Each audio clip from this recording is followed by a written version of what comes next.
Joyce Gerber. Joyce Gerber is an attorney and a, newly converted Canna Mom, as you wouldn't know it, disguised through the lens of the Canna Mom Show podcast host herself, with quite an impressive show following and an Instagram following already. I'm excited to kind of talk to her about how exactly it is that, she got to this point. There's some important topics for me that, cannabis and parenthood and some of these things that we're going through in the city of Las Cruces, the state of New Mexico, in cannabis recreational use, medical use, this, that, and the other. I think, Miss Joyce Gerber is the perfect person to strike a conversation with. Joyce, welcome to the Know Your Pharmacist live stream. Thank you for jumping on today. Hi, sorry. I'm like, anyone who's actually watching me, I'm usually not this fast. I just literally don't know what to do with my phone, and I keep hearing him come through it. So, all right. Can I turn that off? I'm sorry. I know it's supposed to be both, but I cannot. I'm having a hard time dealing with this. All right. That's totally okay. I'm back. Hi, joking. No problem. Hey, what if you put your phone like next to a book and mounted it right there horizontally? Would that be it's literally that I can still hear you. I don't know how to turn the volume off, and it's very awkward for me to look at it, so I'm just very distracted. So I'm sorry. I'm disturbing your Instagram feed, but you can hear me. I'm a podcaster, so all you really need is my voice. You don't need to. Yes. No, I got you right there. Give me 2 seconds to triage this. What's up, everybody? I'm jumping you guys right in on this. Give me 2 seconds.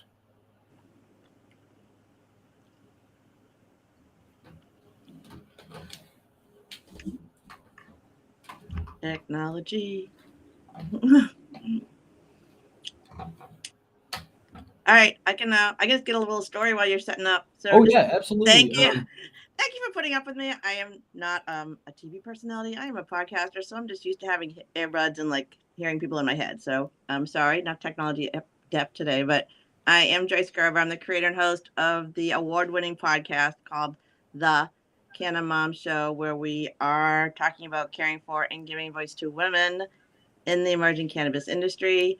I have been in this industry since 2018. So in cannabis years are sort of like dog years. So I feel like I've been doing this for a very long time.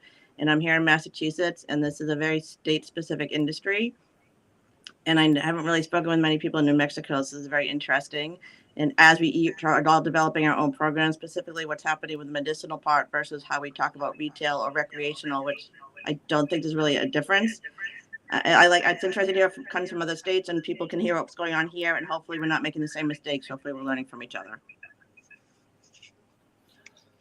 So, Joyce, I'm sorry, I completely missed the state that you're coming from. Just to give me that context one more time here. I'm in Massachusetts. Massachusetts, awesome. When did it get legalized over there? So we have adult use since 2018.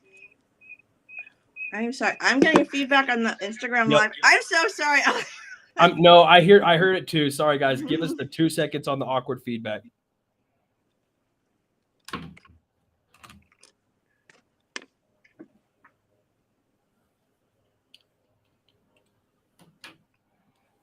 Two seconds.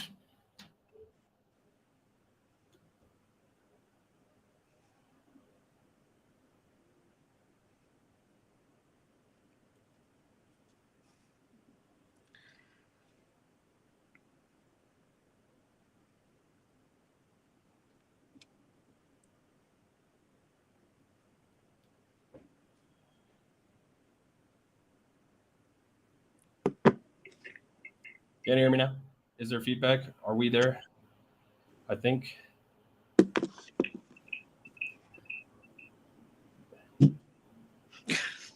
Something buzzing. Is it from your cell phone? I'm putting it on the floor. My cell phone is literally on the floor. Okay. Sorry, guys. We are up. We are live. We are ready to go. Sometimes it's just a little bit chaotic. Exactly. Thank you guys for jumping on. Appreciate everybody's patience today. But anyways, okay, jumping back and forth here. We got Joyce Gerber on live, and we are ready to go. appreciate the intros for everybody that kind of missed it or didn't get to catch that. Again, Joyce is a newly found Canna Mom out of Massachusetts, a prior attorney. She has kind of seen a different lens of cannabis. And as we go and, continue to promote cannabis here in New Mexico as a medicine, and as we go ahead and try to struggle and fight the recreational, legal implications and the changes and the whole thing about rolling out, separate programs, right? We have challenges that we want to overcome. So curious to see some of your successes and failures in that sense. Again, tomorrow, for everybody else that has some context or not, I'm going to be speaking and presenting to the Las Cruces City Council, the Health Committee, talking about cannabis in youth. And it's a perfect time to have, Joyce Gerber, the host of the Canna Mom Show, on here to help kind of stimulate some of this conversation. As a pharmacist, I have my own aspects that I really want to share with you guys and I think are important, and I hope to be able to mix that with the mom mentality, right? And let's see where we go with that. So again, how did you build your platform? How did this whole thing initially kind of take steps for you? Thank you for inviting me on. Thank you for letting me talk about what I have been doing. Like you said, I am a mom. I have 2 kids. They're in their 20s now. And I was also one of those women who decided that, or was told she could do everything. I went to law school. I had a professional life. I leaned in just like Sheryl Sandberg said we should. But I don't know if people know this. Children are very expensive and they don't raise themselves. And I'm one of those women, despite my degrees and my professional experience, took time off from the world of monetized work. Over the years, my children were in and out of school. And I like to say it was sort of the trifecta of desperation, isolation, and rejection that got me into cannabis. Fair. And so when you describe that, are we talking, so it's trauma? I mean, to those degrees? No, not so much. So Okay. the stories I share are stories of healing, but just my own sort of journey. So like I said, I was a woman, I grew up in an era where just say no, and we believed cannabis was dangerous and killed brain cells and all the things that we were told that it did. And I believed it. I did consume it, but I believed everything I was told. So I can still hear myself. Can you hear the feedback? Do you hear anything? No? Okay. Yeah, I do. Are you able to jump out of that? Just to leave it completely, and then perhaps you won't hear it. I'm leaving. Sorry to kick her out. Tell me if you hear it from my computer, though. No, it's just me. Sorry, okay. Instagram people, I'm done. I can't be there. Anyways. They're still on. You got 6 viewers on IG right now. All right. So sorry I can't be there with you. My phone was making me crazy. I don't like technology. All right. So I'm a woman that era, Sheryl Sandberg leaned into all my things. And then I was also in and out of the world of monetized work. But, I really believed all those things about cannabis. It was dangerous, killed brain cells. And if I did consume with friends, it was always like we would get like the smallest amount and we would go far away from the children. We'd smoke our joint or whatever. We'd feel good. But then we'd come back. We didn't talk about it. It was like that whole weirdness of it. So I got sort of more introduced to cannabis and understood that it wasn't what I thought it was in 2016. So I call it my cannabis awakening. My husband and I went out to Denver, Colorado. Like I said, I'm from Massachusetts. We went to Denver, Colorado. We met a woman named Goldie out there who's got a business called City Sessions. If you're ever in Colorado, check her out in Denver. And she gave us a private tour of the industry. She showed us a grow facility. She brought us to a dispensary. She talked about the history, the things I didn't know. She had products in the backseat. It was a whole sort of thing. And I walked away from there understanding that everything I knew was wrong. I call it my cannabis awakening. So my husband and I came back to Massachusetts. Our kids were teenagers at the time. And the joke in our family is that I sat them down and I was like, kids, everything I know about pot is wrong. They were psyched. But I did not plan on working in the industry. It was just this thing I kind of had a new understanding of. 2016 was the same year that the great people of the Commonwealth of Massachusetts voted to approve adult use, which is surprising, but it passed here. And then at the end of 2016, a contract I was working on ended. And then the truth is I really couldn't get a job. Like in 2017, I was spinning my wheels. I was meeting all these other women who were like me, women who had degrees and had done everything they were supposed to do, just like the boys. But we dared to time off from the world of monetized work. And every time we came back in, there's like a nick against us, or they told us we needed another degree. It was just sort of like I kept meeting these women, and there's actually like a word for us. We were called relaunchers. Like all the stuff we're doing as moms and PTA people and running organizations and managing budgets, and because it wasn't paid, it didn't have any value. So I was getting kind of frustrated, honestly. And I'm an attorney by training. I'm a trained fighter. So I started like advocating for this world that I could see of all these amazing women who I knew who were very competent, but kept being told they weren't good enough. And then I was kind of spinning into this own sort of weird cycle. And I call it career therapy. So I go in, I do some personality testing, and she's like, Joyce, you really could not have designed a job that was worse for you than family law attorney. I was a divorce attorney. I hated it. I sucked at it. But it was good to know. It wasn't good for me either. So it made me feel better. But I could see that cannabis law was coming into law firms. That was my initial idea. It was new law. It was new policy. And I just mentioned it to her. I'm like, what do you think about cannabis? And she's like, that's a great idea. And you kind of just need one person to be like, that's fine. So it was sort of, that's how the path started. And then I ended up working in media, which you can ask about how the transition, but that's kind of how I got into it.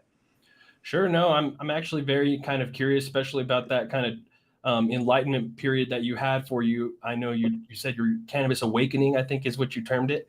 And so tell me a little bit more about that time. So you had not consumed, obviously, from what I can gather, you did not consume really before then, or maybe No, I did. I mean, I did with my okay. friend, but it was like more like, I could drink. I used to joke that I could literally yell across my office, I'm stopping at the liquor store before daycare. And they'd be like, oh, yeah, that's fine. But if I had dared to smoke a joint to relax me before I went to pick up my kids, I would have literally arrested myself. I would have used that kind of knowledge against somebody in a divorce specifically for custody. So I did consume it, but I really believed all these things that I had been told because I never questioned it. I mean, that's the truth of it. I just never questioned it. Interesting. So that moment for you, did it happen? I know going into that place in Denver, was the location that it seemed to, the experience and enlightenment was achieved. Now, was it through the feeling of the blissfulness of cannabis and experiencing that and kind of feeling the healing effects, or where did you, what connected it for you? Exactly. Yeah. Okay. Sorry. So it's so interesting because most of the stories I share on the show are mostly stories of healing. They're mostly women who have healed themselves or healed a child or healed someone they love with this plant medicine and are, basically evangelized. And they're out in the world to show because they feel like they've been duped, that this medicine, which they often found out of desperation, should have been offered as part of the toolbox. And that's their mission. But for me, it wasn't a healing story that way. Although I probably was using it for anxiety once I understood what it could do. I just thought anxiety was just part of me. It would never go away, but that's another story. But it was the idea that it was a business. Like she took us to a grow facility. It wasn't a bunch of dudes on their couches smoking pot and being chong. These were businessmen who knew everything down to the last penny they were paying on their electricity. The guys with MBAs and the grow. It was such an impressive business. I think that's what really kind of rocked my world. That this is what this plant could be. It wasn't just like dudes selling dime bags or feeling very illicit. It was like it was really impressive. The business part of it sort of like amazed me. I think that's where I was. In addition to the fact that everything I knew about it was wrong.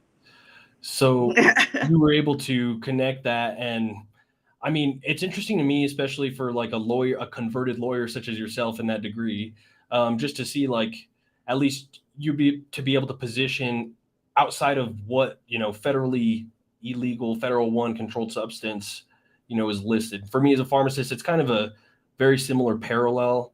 And I can definitely relate to that because, I could only imagine for you as you experience your cannabis awakening was probably not received 100% by everybody around, unless it was. I joke that my mother really believed I was in a drug cartel to the day she passed. She just could not understand what I was doing.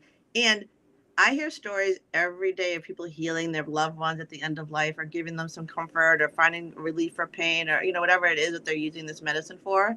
And my mother would not, she just couldn't believe me. She went down the very hard, the pharmaceutical route was hard at the end of her life. And I always felt bad that I just couldn't do that thing that I heard all these stories about, Yeah. That's, I mean, so like, that's Mm-hmm. big though. Like most people, I think, would want to, at least kind of. Most people don't necessarily argue with their parents or do that. Like that's, I guess, that's a big move because I can relate, right? Like that Oh your yeah, parents were not accepting of it or anything like that, and they still have to be mom or dad or whatever, and you have to still find your way to be you. And yeah. you're obviously a professional at what you do. So But when you're a kid, like no one listens to me. I'm her daughter, but I will say, even family members who question me about this, who didn't necessarily agree with me. I did an event last year that we called a high tea. It was an afternoon event at a gallery, and I had we literally had like china teacups and pastries and stuff, a real tea. But I spoke, and I had my friend Dr. Bridget Williams who spoke, who she was part of this Courage in Cannabis book, and I had another friend who had just gone through another scientific program to talk about cannabis, and they spoke. So then my family, who didn't really listen to me, when they heard it from other people who had degrees, they're like, "Oh, maybe she's right." see, I'm really hoping to use you for that right now because we need some validation here. That's Las funny. Cruces, we're a small town. It's awesome that we've got, Mm-hmm. such a small interconnected place, but I think it really does, New Mexico, Las Cruces, and some of these things have not gone all the way to maybe seeing it like somebody described it to me like, in California, they called it walking through the white door. And, regardless if that is a okay term to say or not nowadays, I get it. Maybe it's more of a green door, but it's a different world. And I know as a mom, I could only imagine the differences that you see there in that community. Here in town, and I don't know how it is in Massachusetts, but right, like you could have child protective services called for you if you're a pregnant woman with cannabis in your system. Oh yeah, I mean Um, that. I mean, again, from the legal perspective and the mom perspective, that's kind of one of the most serious aspects of this. Is that once you get child services involved with a person's life, that's no joke, and there's no real way to wrangle your way out of it. So the idea that people are calling on women who are having finding cannabis in their system, first of all, they shouldn't be tested at all, and that's a policy. That is literally a policy of each individual hospital, which I know because there was a woman in Massachusetts who I met early on when I first started telling these stories, who was from Massachusetts, and a cannabis advocate, very vocal, used it because she had some severe seizure disorders. She ended up getting off of the pharmaceuticals when she was pregnant, but she remained a cannabis consumer. She was open about it the entire time. She told her doctor, she told everybody in the hospital, and she had a backup plan if they were going to report her, but she was working the system because she could see that as a white woman with a bit of privilege, she could try to see what was going on. And finally, at some point, she was able to get that hospital to stop testing because when she figured out how to rise up the levels of the hospital administration, she figured out it was a policy. And why was it a policy? Nobody knew. So she got it removed. So again, like individual women are fighting these battles for themselves, but they can fight them for other people in these hospitals because it is there is no particular reason except for the racist history of the cannabis plant and why it is federally legal, why there should even be testing on women to find out if there's cannabis in their system when they are pregnant. that's Period. And you believe that too as a pharmacist, I'm sure. I think I mean, it's very scary to think that exactly you're talking to your patients and you're like, well, even if there was something recommended for you and you do feel you have morning sickness to X degrees and, you Tylenol's not working for you and you're going to do ondansetron, which ondansetron clinically can cause perhaps side effects to the child, but that's, not going to put you in jail. So you're forced to pick, your medication there. I mean, that's where I'm like, whoo, dang, I would like to at least see more studies. Would I necessarily, I don't know who wants to be the guinea pig, right? So I Nobody guess wants to. That's always the argument. It's always in the best interest of the child. Everything we ever do is always said to be in the best interest of the child, but this isn't. This is not. It's the idea that a pregnant woman who has taken herself all sorts of other pharmaceuticals and is still continually nauseous all day long, and the one thing that remedies her is some bit of a plant medicine that whose molecules connect with the endocannabinoid system, which is in our bodies because it has specific receptors for this. And for that, she will have child services come in and take away her child or question her motherhood. That is a stupid policy because the people making it didn't understand what they were doing in the first place, right? which is I'm why we glad. need people like Yes. you who are pharmacists who can talk about this, because I really don't know anything about the human body, but I do understand that we have an endocannabinoid system. I do know that we have receptors.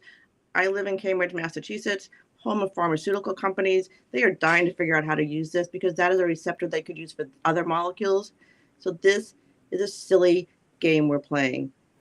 And exactly, I think the hands are tied. I think a lot of people want to figure out how to use it. I think, providers and doctors would be scared to put their licenses on it because, I guess obviously childhood is a very vulnerable time in pregnancy. And because there's not a lot of research and you're looking at studies out of Jamaica to sit there and base your license on at the end of the day, I guess I can understand that other side of that it's like, all right, well, I tell you to But use but then this. but that's a spinny cycle because no one's going to do it. So there are plenty of Canna Moms out there. If you want to do you want to do testing. I live in the world of like people phase B, phase 3, phase 2, whatever. You can do that testing because there are plenty of women who are using cannabis for nausea around the world. So if that is really something our country wanted to do, they could find women to work on that. They could figure out a way to do it without thinking they're endangering a fetus. I would love to explore that more for sure because it's odd to be at that point, and I'm scared, like even talking about it. Almost I'm like, I almost don't want to talk about it like abortion in that degree because I don't feel like it's in my place. I I feel know. like it's much a solid place for you know a platform like you to express, and I think you put it out there very, very eloquently. And I think if we could get institutional medicine to at least research and spend some money on actually helping our pregnant population have better quality of life, have better pregnancies with perhaps something that has been natural and used for a long time, I think we should get some body of evidence there. I mean, if those doctors now prescribing can say, well, I've seen a billion studies and you should be taking aspirin 81 milligrams and that's why, and you're going to take it at this time, fine. It would just be nice if cannabis competitively could be in the mix at the very, very, very least is what Exactly. I A gotta say. tool. It could be a tool in the toolbox that people, and the women I'm talking to, these women have come to out of desperation, and it shouldn't come out of desperation. There's no reason for that. For sure. That's a big point. And no, exactly. And then it turns into, I guess, what that even creates for it even more as a stigma. And I guess the methods of where that, puts you as a parent, kind of some of the stuff I want to get into as well, I think are Mm-hmm. just part of this conversation. So, I mean, with taking it there, Okay. talking about cannabis as a medicine and stuff, and what I'm going to be talking about a little bit on Wednesday with City Council. I think it's important that we do talk about that view of that as my audience has probably heard from me a billion times, and I'm sure yours has too. You got millions of receptors, CB1 in the brain, CB2 all over the body. THC really affects CB1 up in the brain and CNS. CB2 is affected mainly by CBD everywhere else. And really, that creates a lot of options and tools in the toolbox for patients wanting to, treat inflammation at different sites, treat different things that are going on. They can be used in combination with each other. But then on top of it, there's over 200 phytocannabinoids in the plant. There's terpenes, and we have no idea really how it's all supposed to interact with each other.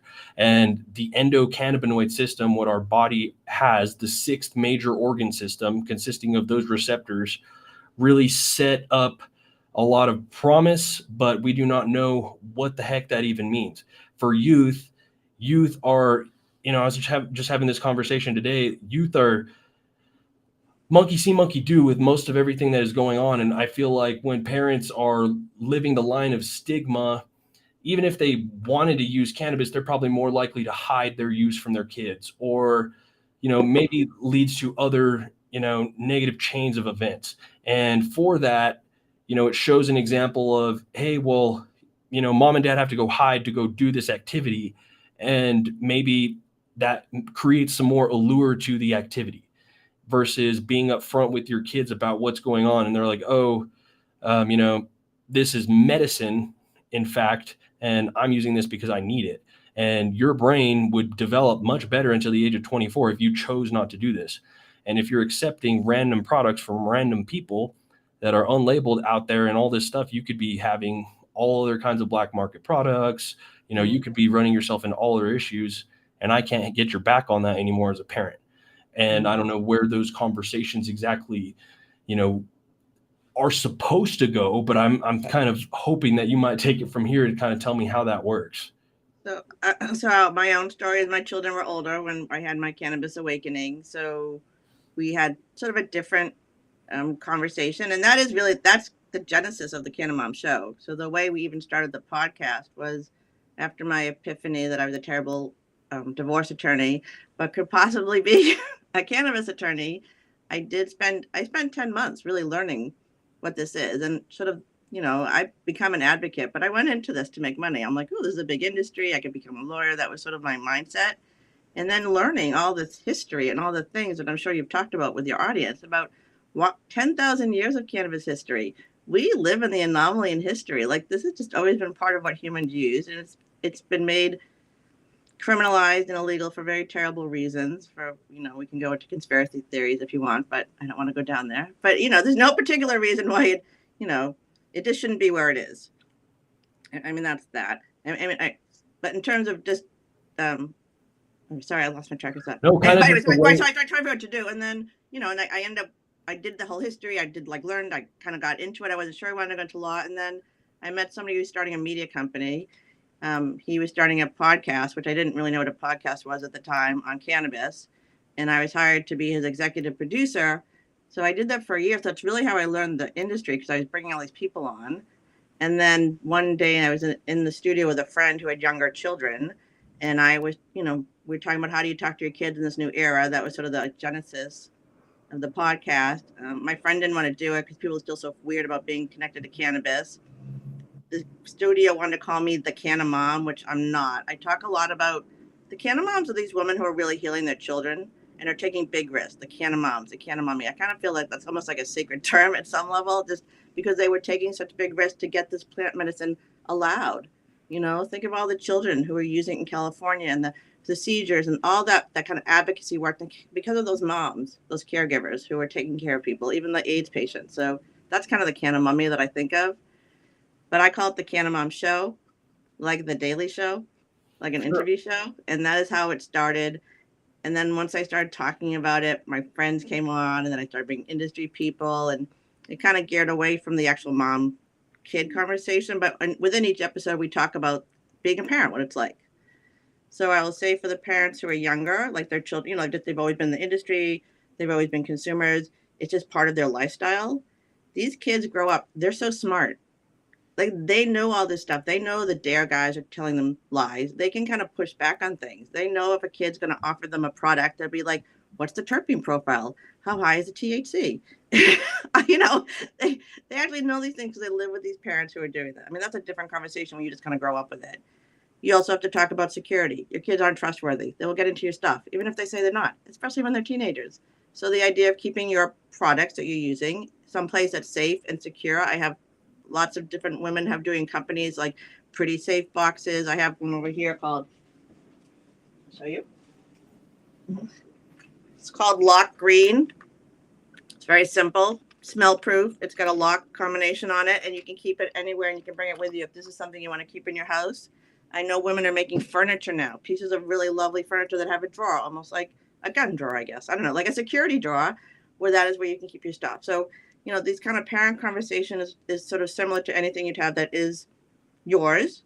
You want your kids to know about it, because if you're not transparent, they're going to be more curious about it. If they see you doing it, they think you're boring and old, so they're not going to want to do it. But I do think these conversations are just sort of part of like your lifestyle, and you talk about it. And then in my family, my own family, so during COVID, my kids were in college. They were out of the country. They were across the country. They had to come home. My husband was home. We did a whole lockdown. I did not know cannabis was going to be an essential item. So I was running around buying all sorts of like salves and CBD things and flour, like stock in the house. And when my kids got home, they're like, Mom, there's no alcohol.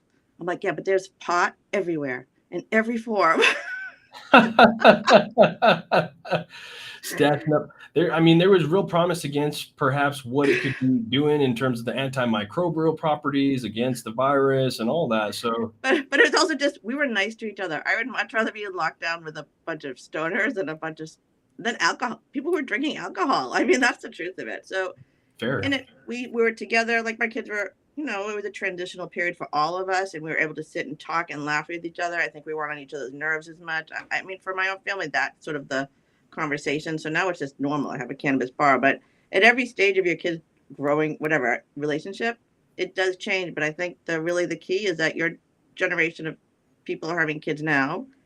It's just normal. And if you women don't even know where the shame came from.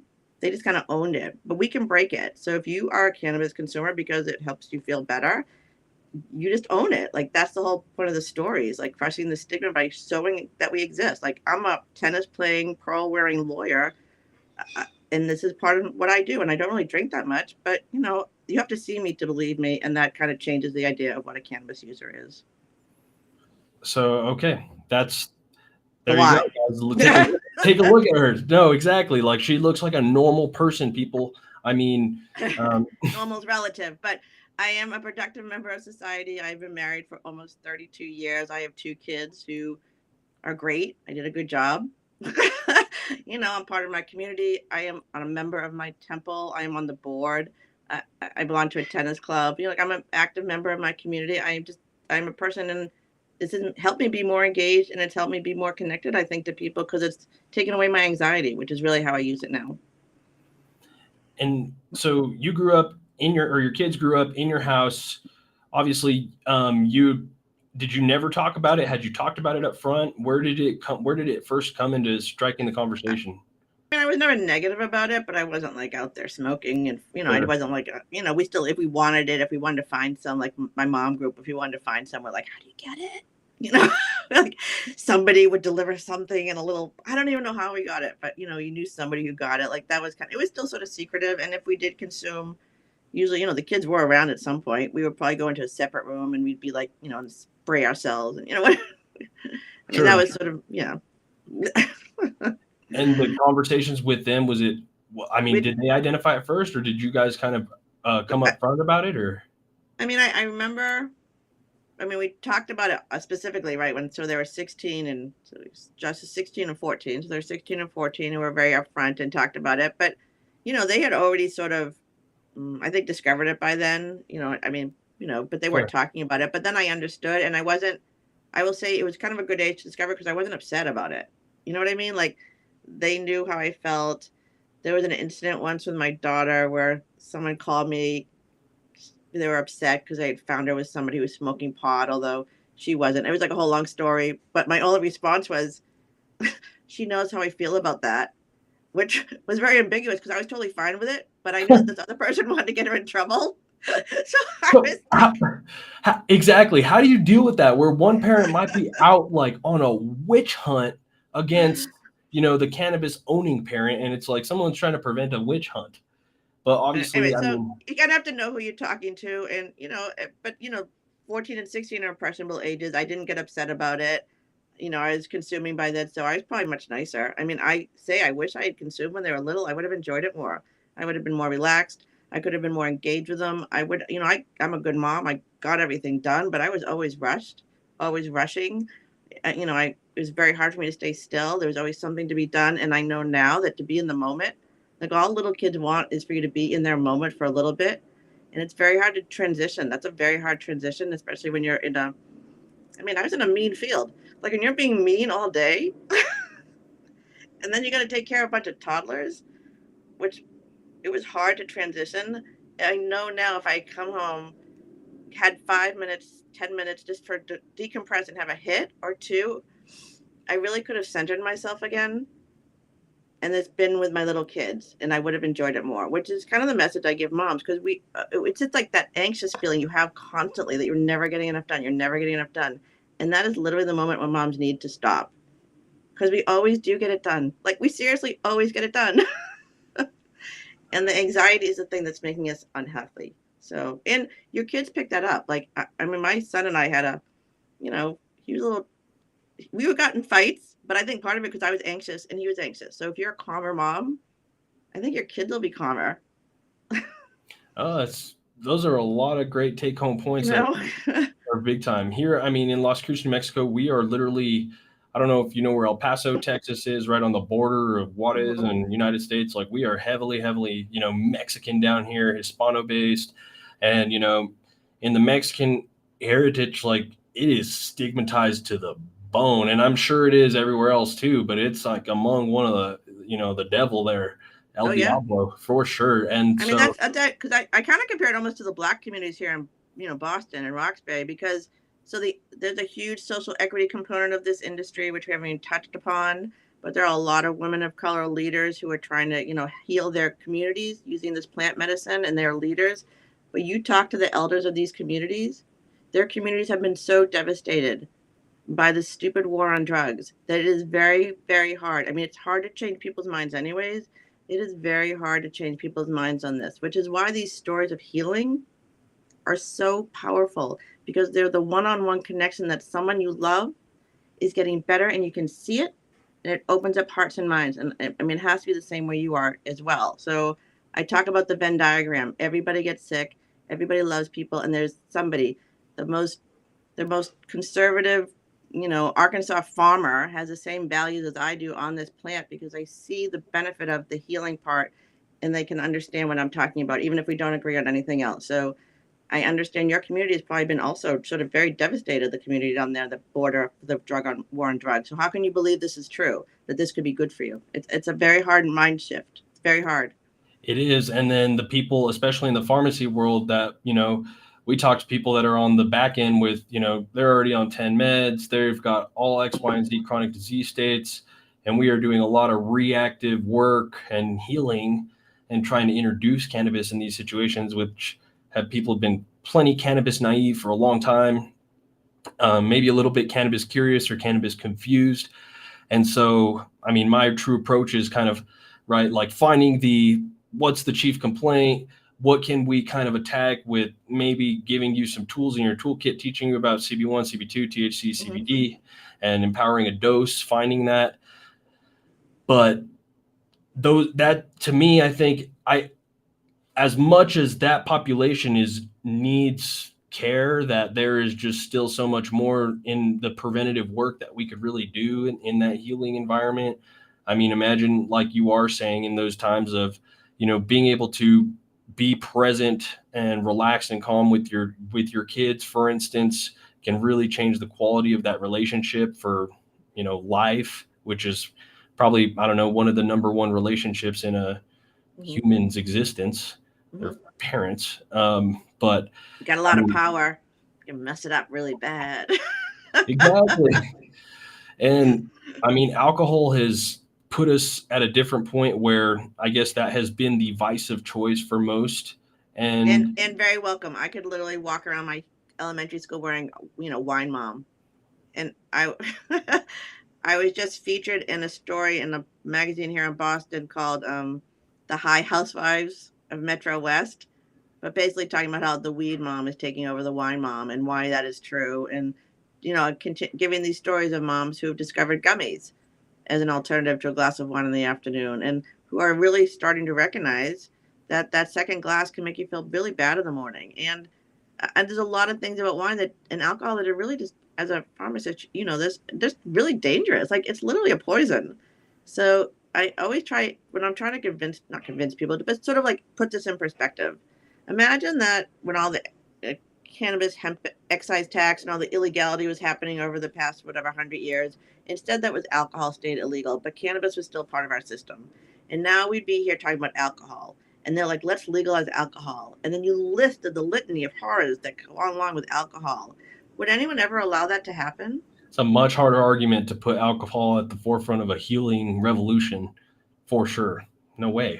And I know we keep this even like regulating. The policymakers still don't understand this, so they're still trying to regulate it like alcohol, which it isn't. And as a medical part, we can't lose this understanding that it's not just alcohol. Alcohol is a very different entity, like completely, and we can't put them together. And it's almost like we need firearms, alcohol. They can have their own division, but cannabis and hemp is like their own world. It needs its own world to like create what the regulation is going to make sense, because it's hard to fit it into anything else easily. Which is why we're here today, why the whole Farm Bill and hemp and CBD, and we bifurcated this. We're making it a mess of this, and it's one plant. She's one plant. You are killing that right there. Thank you. It's one plant. I'm going to triple check and see if I got some chat points right here. Okay, no, we just got somebody saying our sound is still good, but yes, that is a very powerful statement, and I'm glad that we've got you here, time stamped in time, actually like supporting this with our audience. I think a lot of my audience has probably seen me talk to provider and or other industry folk, but I really like seeing the real person, obviously, side of it all, and that's that side of you at home, you going through life, having to literally bob and weave through regulation just to try to have some access to a medicine for most of the time that has been in life, and then has created a lot of speed bumps for a lot of people, and then a lot of real problems for a lot of other people. So gosh, a lot of problems for a lot of people. And again, we talk about this, cannabis has been used as a weapon for a very long time by the government, which I understand why people are so freaked out about it. But this plant could be used as a tool by the government. It could be used. It doesn't have to be used as a weapon. It's been used for a weapon for so long, and now we have an opportunity to flip it and do something that's positive and enrich people and heal people and create farming and have. We haven't even talked about hemp. Hemp is so much bigger. Everything we do for oil, we could use for hemp. What if we had hemp all across this country instead of corn? I mean, we'd be like fixing the land. We'd like remediating, taking toxins out there.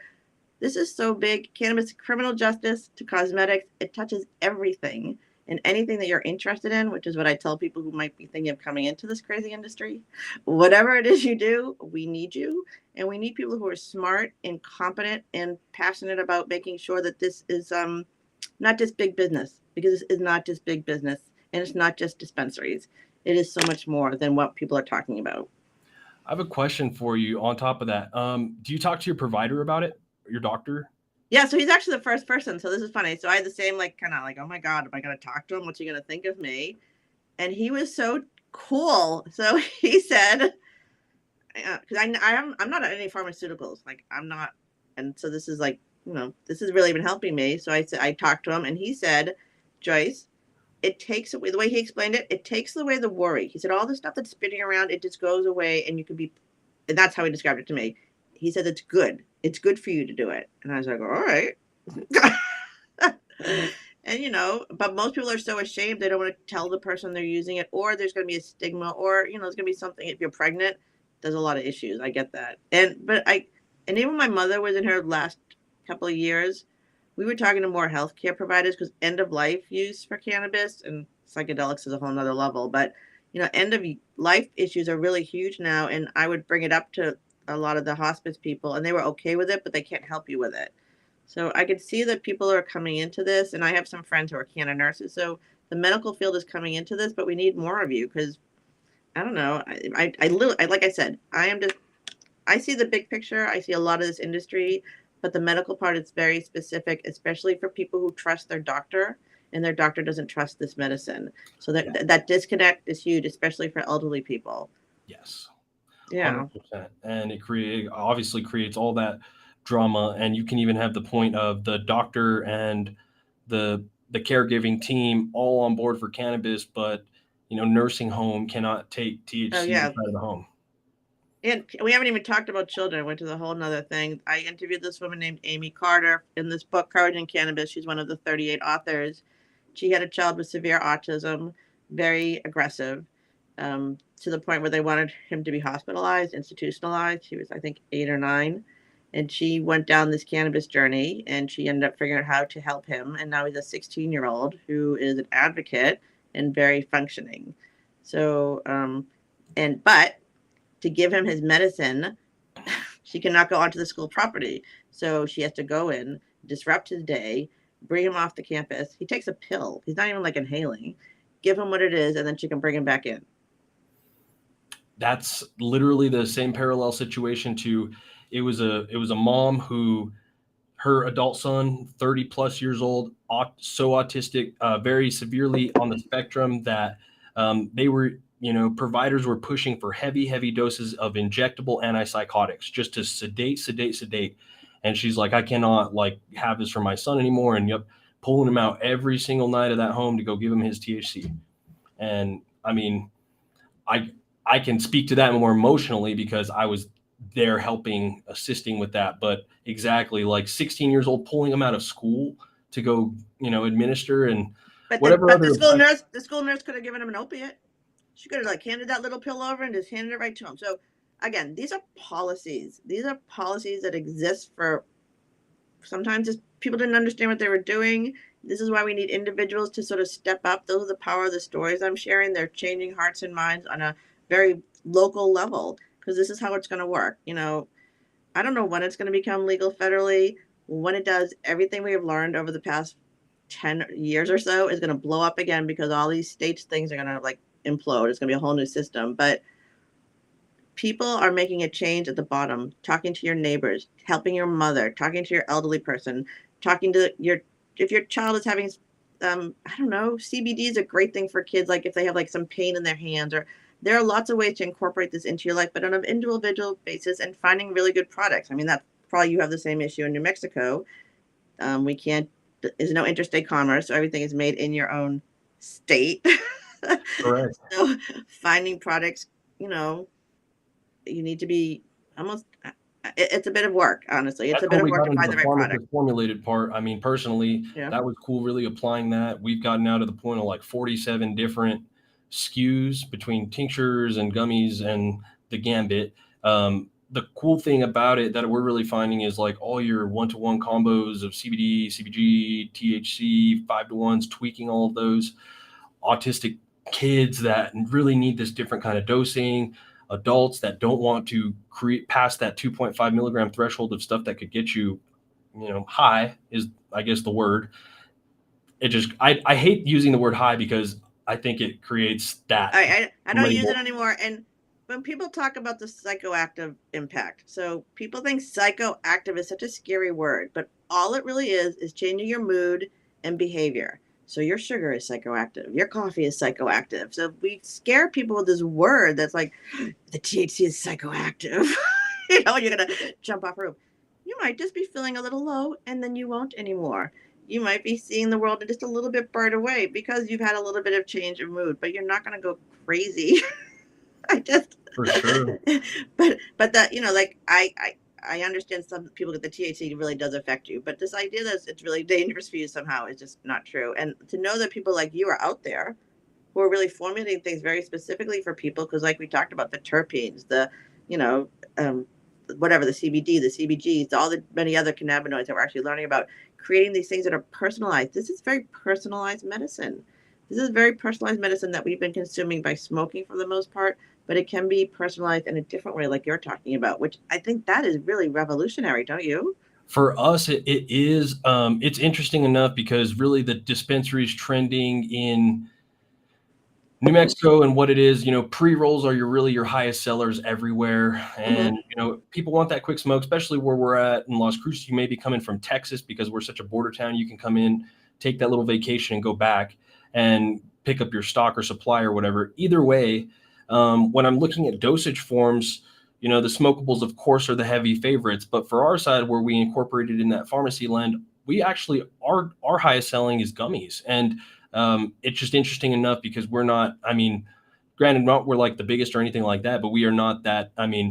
You would kind of, I guess, knowing the nature of how we do things, you would think that's the case, but it does take that really, really long time to talk to people and inform people and educate people, and having your staff kind of on the same page of how to get people to where they want to be, and empowering people to find their own dose and this, that, and the other. We get people, that smoked back in the 70s or before, and now are kind of re-venturing back into it. Maybe whether or not somebody has cancer or truly just back pain and all kinds of whatever, we really just start chopping at the block. Something that we're doing here in Las Cruces through a nonprofit that we formed called the Trichome Alliance is we're actually trying to do a 42 patient research study that we're recruiting still actively for basically cancer and RSO. So That's great. That's what you need. I think the gummy thing, people just like gummies. I don't know what to say. No, exactly. Like it's true. I'm happy that that's the case, that we can get people to do the gummies, and that's totally cool. I like chocolates and tinctures. I think your tincture stretches your dollar probably the farthest, but the gummies. Yeah, I will say the thing about tinctures. I do try a lot of. I just do not like, and people have the same reaction. I just don't like the way it tastes or feels. It's just, I just find it unpleasant, and I do carry it with me because sometimes that's all I can have with me. But it's not my favorite, and I think it's because of the flavor and the texture, the That whole could be thing, too. all of it. Are they ethanol based tinctures, or would you say they're like MCT based or something? My favorite one is Head and Heel full spectrum hemp extract. Does it taste like a shot of vodka? No, I just don't like Oh, the way okay. it tastes. It's not the ethanol. I don't take the ethanol. Yeah, Oh, I okay. actually So did it's just MCT. I did we're totally off base. I'm sorry. We get back on No, it's topic. okay. But I was Okay. at a class. I did a class called Terpenes, Honey, and Cheese here in Cambridge, Mass. And so I never heard anybody talk about terpenes outside of cannabis. So I took this little adult ed class at night, and she was really showing you. She created like the terpene chart with the myrcene and limonene and whatever. And Mhm. she made another chart on top of it that was similar, but with like spicy, like different like spice and peppermint and like just more food descriptions of like flavors. And then she had us taste the honey and kind of define it on the wheels, and then you figure out what the kind of spicy or food thought was compared to the terpene.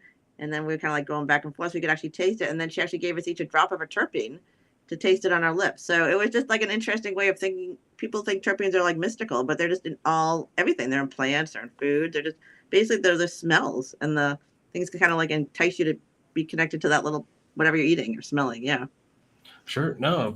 Yeah. So that's a cool to connect you with the terpene and really kind of create that.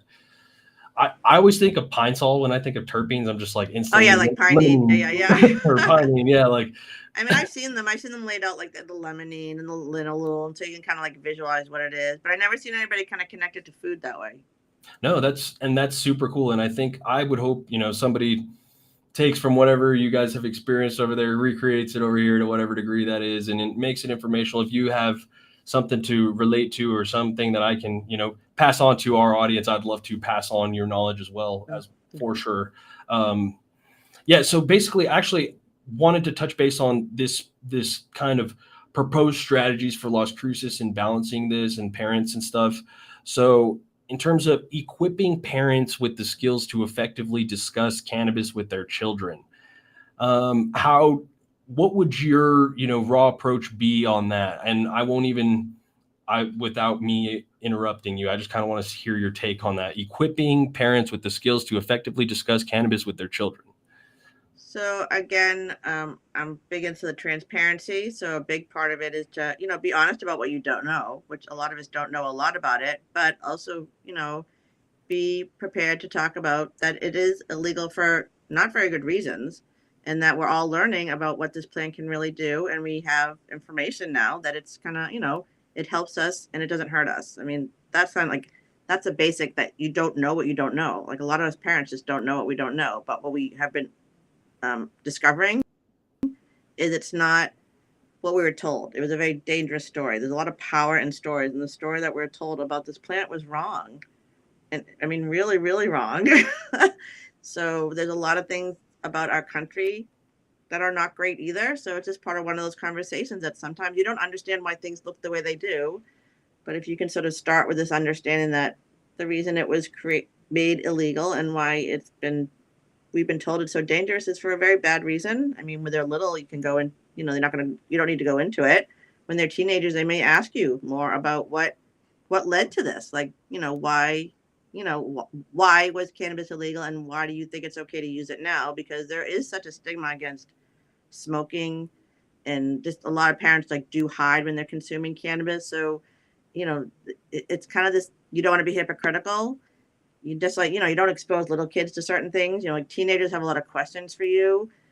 I mean, I would just be honest. I don't know if that's helpful, but there's the idea that you don't always know everything, and they can start asking you questions. And I think really, as like a human being, my friend has this saying. She says, "Ideas are like children. Everyone likes their own the best." So if you help your kids figure out that maybe they want to learn something about this plant, maybe you encourage them to learn so they start learning on their own. You're not just telling them, and you could actually guide them. Like I have a bunch of children's books back there, what's growing in grandma's garden. I have a smell book. Like there are books actually out there for little kids to talk about this as a plant. And then there are books for like teenagers that talk more about like what this plant really is. Like, like stories of people who grew up with this and their parents like were part of the industry, or that's more stories like that. I don't know. It's just there is more literature out there. So, as an older child, I would encourage them to learn something about it, and you could learn along. It's kind of, or you could grow a plant together. You could actually look and see what a plant is. Like, I had no idea that the bud was even pretty. I had no idea what a cannabis plant even looked like. Did you have a green thumb before that at all with flowers or anything like that No, at home? I don't grow anything but children. I can't grow anything. So, when I started, actually, I've been to some dispensaries and seen what it looks like, and she smells pretty, and she's female, which I always talk about. So the female plant is the powerful plant, and she's a caregiver. She's literally a caregiver. She takes care of everything. She takes nutrients, she takes toxins out of the soil. She creates this plant medicine for us. She's wonderful, really, if you think about her that way. And that this industry should be created in her image. This should be a caregiver industry. It should be focused on caregiving. That is really like why she exists and how she should be used. And you can even talk to your kids that way about it if you want to talk about her as a plant. I mean, there's so many ways to talk about this plant that's not dangerous and scary. So, I guess my question, which obviously you've got to talk about the negative aspects that can be, available, like just, I guess, around. And how do you address that? Where do you address, I guess? It's like, again, it's like anything. Like, again, your children they're exposed to so many things on so many levels, like the social media and the phones and all these things that are kind of like, there's stuff coming at them all the time, right? So this is just one more of those things that they have to understand. It exists in the world. This is how mommy and daddy use it. Maybe this is how grandma uses it. This is, if you want more information about it, when you're at a certain age, you can partake with us. Maybe, I don't know, how do people talk about alcohol? Like, if you are having some anxiety, you can take some CBD drops. Maybe that's something that could help you. They could like be part of this. But I'm telling you, kids don't really want to do stuff that their parents are doing. So, you know what I mean? Like, so there is negative stuff, obviously, but there's negative stuff to having too much sugar, and there's negative stuff to be on your phone all the time, and there's negative stuff everywhere. And if you want to live your life in fear, this is just sort of like a human spiritual message to people. If you're going to live your life in fear, you're not going to get very far. There's enough to be afraid of. So this is something that exists. It can be used for good, obviously, for a lot of good. I'm hoping that's the message people hear. I know that people are always looking out for the best interest of the children. That is always like sort of the bottom line for everyone. But this fear that we put in that we're going to hurt our children by having cannabis accessible is not a very good story to be telling anybody. And it's not true. And there's no reason to be all caught up in this craziness. We could all be benefiting in a way. So I don't know. I don't know how you convince people that what they know is wrong. Like I said, people like their own ideas the best. And I don't think telling people that this is good, it's almost like they have to experience it. That has been my over and over and over again. I would go to my mother's nursing home and I would give her friends like little containers of good CBD hand balm that I knew worked. It wasn't cheap stuff that I got in the, at the gas station. Never buy your CBD in the gas station. And they would put it on their hand. There was like a gateway drug. They'd be like, "Oh, Joyce, what else do you got?" Maybe you bring good CBD products to the meeting and have people try them. Fear comes out of not knowing something. Like people, the whole idea of what the fear is, it's nothing to be afraid of. I'm not anyone to be afraid of. You're no one to be afraid of. We wouldn't be talking about this openly if it was really something that was going to be dangerous and harmful. That is not our mission. So why would we literally be wasting our energy doing that? That doesn't even make sense. So yeah. Exposure, I guess, seems like a solution. Normalization. When it is normalized with moms, it'll be normalized for society. That is just kind of where we are. We have a lot of power. We're influencing people. We buy things. But if we live in this fear of like trying to protect our children from this thing, that's not the right place to be putting our energy. It just isn't. What about the schools? What would you recommend? Any intervention from that side, or would you like to see? Get the DARE programs out. Fair. Get the DARE program out of your schools. Fair. If DARE could change anything, would you take marijuana out of DARE, cannabis, or is again, what you're a pharmacist? What are drugs? Right. Fair. No, that's a good conversation. And I don't believe in ruling by fear. It has its place, but the whole will tell you as a parent at every PTA meeting that we had someone come in and talk about cybersecurity or drugs or whatever for our kids, I left nervous as a bug. I could not take it. And I know those things happen, but I don't have to think about it all the time because the truth is I can't protect them against a lot of things. That is just the truth as a parent. There's just a lot of stuff you can't protect them against. But if they know that you are there for them, if you are a good parent, if you are grounded and have purpose and feel good and healthy, you will help create another generation of healthy, good people who hopefully will go out and do good things. That's the best we can hope for. That is literally the best we can hope for. That's a heck of a message for sure. Questions on what you think about advertising and, keeping cannabis advertising away from kids and things like that. Do you think that's hurting the cause or helping the cause? I mean, the truth is my podcast is a marketing tool for people to help get their message out. And it is very, very hard to market anything in cannabis. Right. I don't love all the gummies and candy stuff. I'm just not, I think that's the wrong path of going down. Understood. But marketing should be allowed, basic regular marketing. I shouldn't be banned on Instagram because I have my cat next to a plant. I mean, there's just a lot of funny things about this industry that are making it harder and harder to actually treat it like a business. This is not plutonium. Just treat us like any other business. This should be a really amazing opportunity for people across the country on small business level. If we could kind of figure this out and stop treating it so like it's so scary. Oh, thank you. Thank you. I think that hits a lot for, I think, me and my listeners at the very, very least. I know maybe your guests see a different lens of you over your countless episodes, but your wisdom for our community is very appreciated. It's needed. I think, stepping up, seeing more, individuals in society that are stepping up and willing to talk about cannabis is something that I hope to bring on with the show. And I think you have a great message and a deep history here. Obviously, your Canna Mom Show, it's available pretty much on every other podcast network ever. It is available on my website, The Canna Mom Show, and everywhere you listen to your favorite podcasts. And we just finished season 4 in June.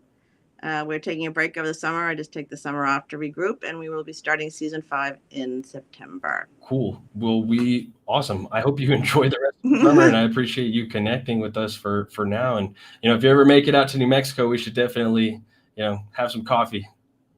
Oh, yeah. Some other states. I mean, my daughter was in Arizona for 4 years. She went to University of Arizona. So my husband drove through New Mexico when he brought her to school during the pandemic. Oh, gosh. They drove across country. Wow. I'm probably 17 or 18 hours or something, or I'm 24. I don't know. During the pandemic, they sent them all home, right? And then she was home in August, and she wanted to go back to school.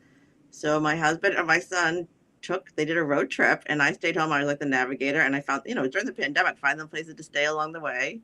And they got her to Arizona, and they dropped her off, and then she could not come home for 10 months.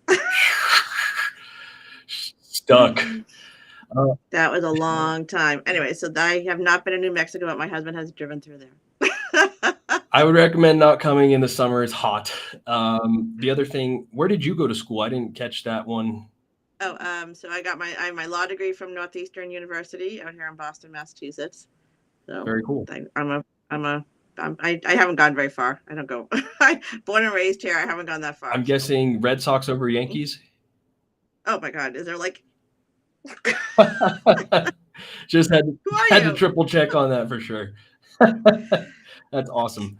Well, I mean, appreciate everybody watching. I don't think I have any other questions for you, Miss Joyce, but if you do for me, I mean, now's the time. Otherwise, no, I'm good. I should probably have been on for a while. My daughter's actually coming home tonight, so I gotta go down. I'm a mom. I gotta go make dinner. Appreciate you. Thank you. Have a wonderful evening. All right. Thank you for listening, everybody. And thank you. And good luck with the people. And if, they want to check out the Canna Mom Show and get more information about how to talk to your kids and these amazing stories, love to share them. We're preserving these stories of women because when this is normalized pretty soon, we're going to forget what a lot of these women went through. So these are the pioneering women from across the country and really around the world who are stepping up and being leaders in this industry. And the thing I do say all the time, these women are healed. They're in this industry because they healed themselves. And they are healed leaders, and they should be supported, and they should be the ones building this caregiving industry. And you've got her right here. You've got the queen bee of it all today. So go check into her little hive there. Canna Mom Show, everybody. Thank you very much. Joyce Gerber, we appreciate you.